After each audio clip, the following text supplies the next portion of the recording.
All right. Well, just under 2 hours from home, we got to the Agate Shop and Museum in Beaver Bay, Minnesota, up on the North Shore, Lake Superior. I haven't been in here for about 6 years, but in the past couple of years, they've done some renovations and put up a nice ramp so I can get in there, and I've got something I got to pick up today, so we'll show you that after.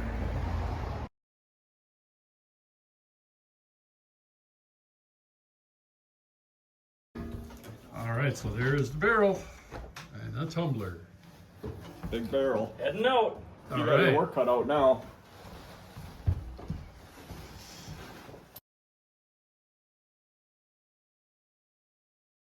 Give you a little tour of the Beaver Bay Agate Shop, Beaver Bay, Minnesota. They just had an auction. There's a bunch of packages ready to go out. A couple times every winter they tend to have a internet auction through AuctionMasters. But they sell all sorts of stuff. Keith, the owner, does a lot of the work, and some of the family does too.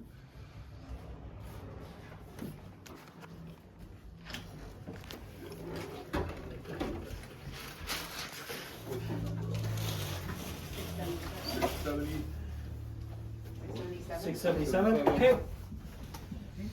829. 829. Okay. You have a bag out front here too. Yeah. 856. 856. Okay. Looks like 424. Got it. 384. Got it. 190. Got it. Raw piece. All right, we're talking with Keith from Beaver Bay here. And what have we got in that raw piece? This is a raw piece of with the Thomsonite. So that's a big chunk of Thomsonite. That's a big chunk of Thomsonite. That's kind of how you want to hunt it. You don't hunt it like an agate. You want to hunt this stuff in the basalt. Okay. So what's the basic procedure for getting it out of there? Because it looks like it'd be difficult. So like this piece, you know, if you don't, I mean, I have a trim saw, so I'll cut it. So I'll cut chunks off and downsize it. So I'll downsize it to pieces like this. See how I've cut it? Oh, cool. So this piece wasn't meant for jewelry, so I just faced it right in it and left it at that. It makes a nice specimen.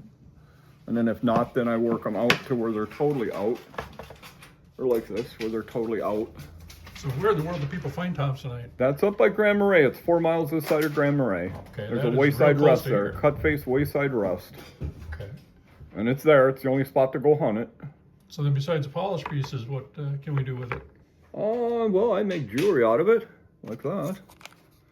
That's just simple. It's simple, but simple that is jewelry. Beautiful. They don't all make it. Only a handful of the nuggets make it because I won't use them if they're fractured or they'll just stay a specimen then. Like that, or they're just. And it's beautiful stuff. Yep.